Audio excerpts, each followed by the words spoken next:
morning, Tulsa West. I'm Sam Gentil. And I'm Khalil Barki, and today is Friday, May 16th. Welcome to Today. It's the end of the semester, and teachers are really piling on summative assessments. Yes, we not only have to finish up all assignments, but we have final exams as well. Final exams are going to be June 10th to June 12th, and it's something you can start preparing for now. Yes, and Cody Spriggs talked to Mr. Burke and Ms. Kong about what advice they have for students preparing for their exams. I think the best way to prepare for your final exam is to start with your teacher for that class and get any sort of review material or review packets that they probably already provide you for your class and work through those materials yourself, with your class, with your teacher. After that, I think after working with your teacher through your review materials, something that is a good help is getting a peer tutor or working with your classmates outside of class to work through that material and working through any of the tougher, more difficult parts of the course material for the semester. So some ways to prepare for the final exam. One thing I always recommend to all my students, it's called spacing effect. So making sure that you're not cramming all on one day and you are taking time every day ahead of the time before the exam just to study. So maybe it could be like, I want to spend 10 minutes on each AP exam, and just making sure you're taking that time to do meaningful study. So meaningful study can include things like referring vocabulary terms to your life, to yourself. It'll help you remember things better. There's also something called the testing effect. So making sure that after you study, you do some practice questions, because what you're doing is you're practicing retrieving information, which is exactly what you're doing on the exam. The day before the exam, the most important thing, other than reviewing your materials for the test you have the next day, is to eat a good meal, drink lots of water, and get a lot of really good rest. The best thing you can do is make sure your brain is fed and hydrated and rested so you can recall all of that information you worked so hard to study for and remember. To help you have a better mind before you take your exam, I always remind my students that test anxiety is okay, as long as it's not too high. Because if it's too high, right, that's too much anxiety. So at that point, make sure you are doing whatever you can to help you relax. I like to just do some deep breathing. I do like the hand one, in, out, in, out. That helps me out a lot. But otherwise, test anxiety is good. It's what's gonna help motivate you for the exam. And the other thing I recommend is make sure you eat a mint, because mints stimulate your brain. During the last month of school, I think students should focus on getting to the finish line and finishing strong. A lot of students, especially seniors, like to think about what comes next after school, after the end of this school year, summer, college, work, trade school, whatever is coming next. It's really easy to focus on the future. I think focusing on one day at a time, getting through your exams, getting through the warm-ups to get to the exams. Let's focus on what's in front of us now, finishing strong so we don't have to worry about this year, after this year. Let's get to the finish line strong so we can not worry about that in the future. In the last month of school, I think students should just be thinking about the fact that, right, you're close to the end. So it's your last final push to do your best, get those grades up, and just enjoy this time, because you're only in high school for 4 years of your life. Advice is, if you're struggling with any content in particular, come to the ARC, which is located in the library, talk to myself or Ms. Leipold, and we can get you set up with some peer tutoring help. We can schedule with some of our really, really helpful, really nice peer tutors that can help you work through some of the more difficult processes, some of the more difficult content, everything from geometry, trigonometry, biology, chemistry, English, AP Hub, APP, any of those classes you have, we have peer tutors that are able to help you work through some of the more difficult things that you're having trouble with, to make sure you can absolutely nail those finals and finish the year strong and just absolutely knock those finals out of the water.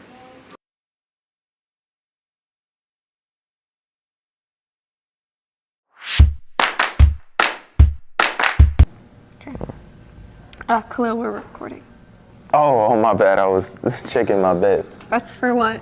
I place bets on the next Brewers game. I know they're finna win. Isn't that gambling? I hear teens often gamble with sports. I mean, definitely. Lots of people gamble with sports. And students from our MediaCom class went on the street to get more information about these Tulsa West students. Tory, Christian, John, and Zai talk to students about the rise in this trend among Tulsa West.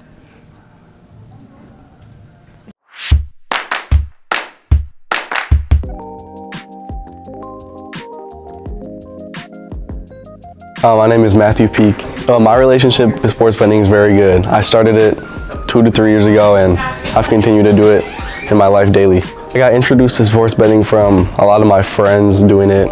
I generally think sports betting is good, just if it's used in the right way and not overused. I would say I bet daily. It's a daily thing for me.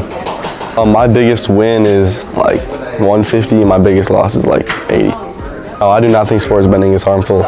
I think you can make it harmful, but I don't think it is. No, I believe the age limit for betting should be 16. I mostly bet on just sports, specifically NBA and college basketball. If someone was to get into sports betting, I would tell them to not overuse it and have fun with it and not let it take over their life and spend all their money on it. Regina Lester, there can be long-term psychological effects on a gambling addiction, which includes increased depression and anxiety, a lot of highs and lows, mood changes like I mentioned before, even suicidal thoughts.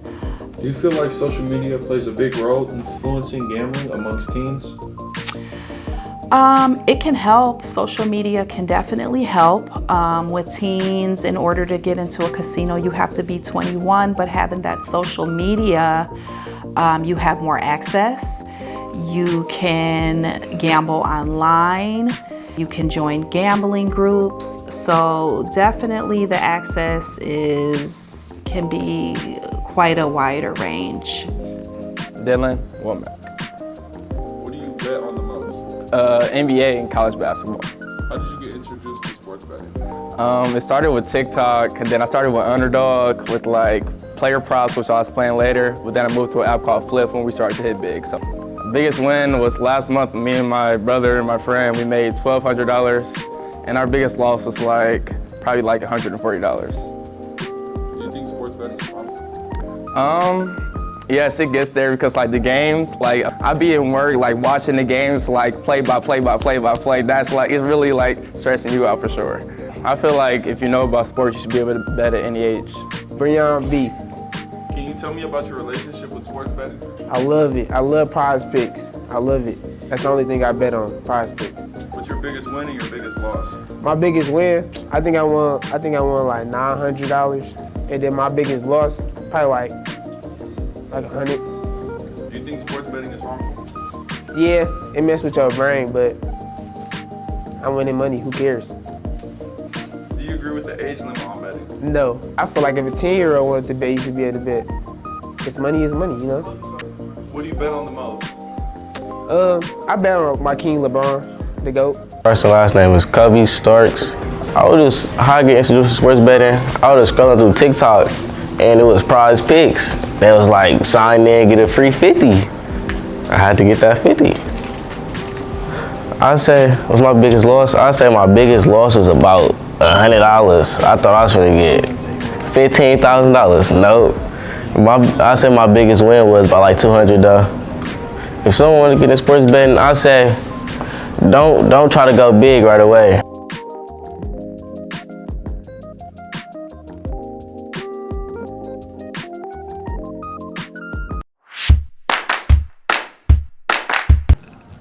All right, Tulsa West has teachers who have been here for a year. And teachers that have been here for 30 years. And I bet they have a lot of good stories to tell. I bet they do. Jes'Zir and Janae were curious and talked to these veteran teachers about their time here at Tulsa West.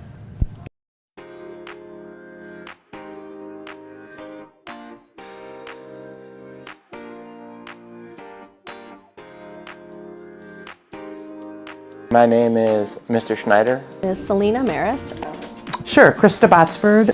Stephen Oliver. I've been working at Tulsa West since 2002. I started in the district in 2001, actually, as a student teacher. The biggest difference, I would say, from students back when I first started from now is, I think, a lot of things are the same, I would say. You know, that you still have, students care about being accepted, they care about grades, they're stressed. But I think one of the biggest differences is with social media, they're just so much more aware all the time. I mean, it's just almost like information overload, I think.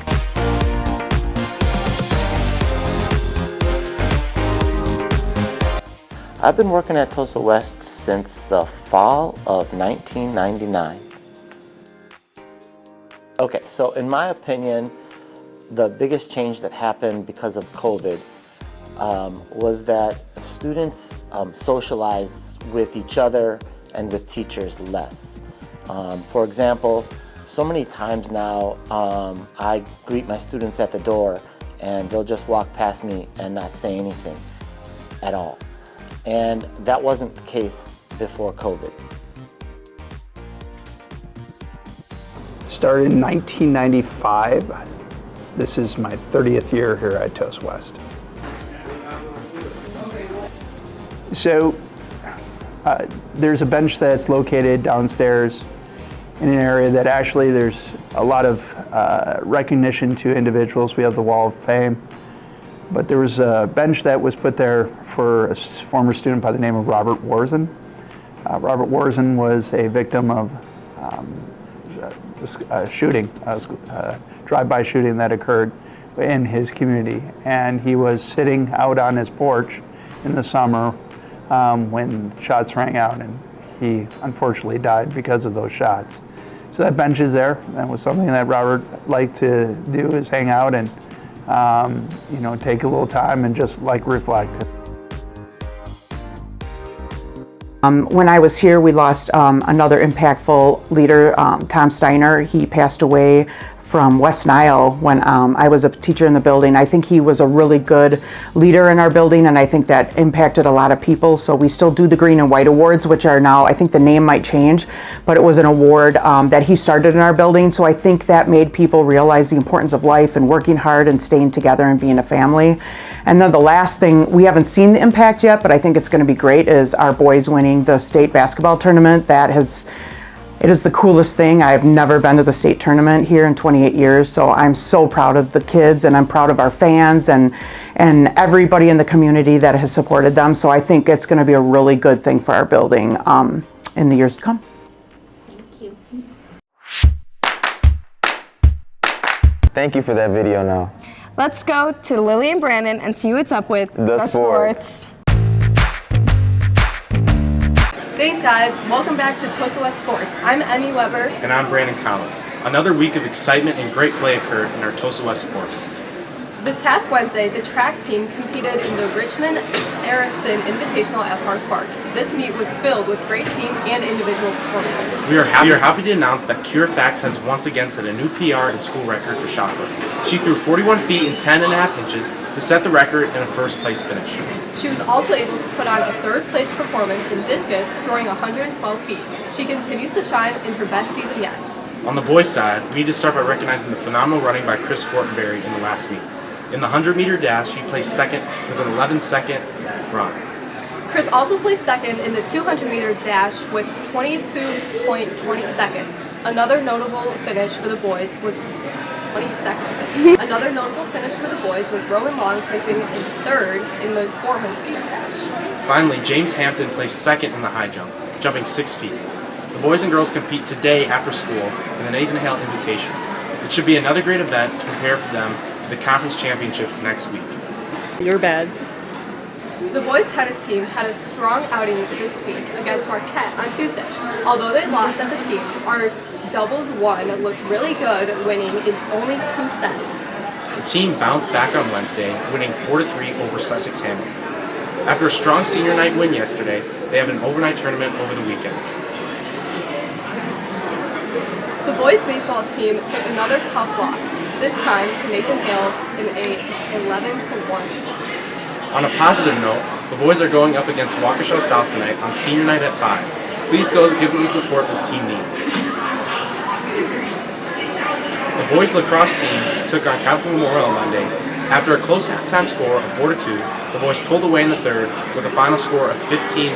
Then Western aware Jack Ader with 2 goals and assists. Goalie Brandon Collins left the goal and went the length of the field to score the goal.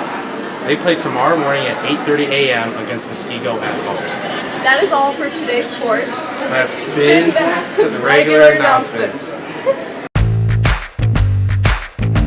I hope everyone is as excited for the end of the school year as we are. Yes, but next will come in a blink of an eye, and something that you can prepare for right now are the fall sports, which are starting soon, right after school starts again. If you're interested in any fall sports, you can get in contact with any of the coaches that are coaching and ask any questions you have about next year's seasons.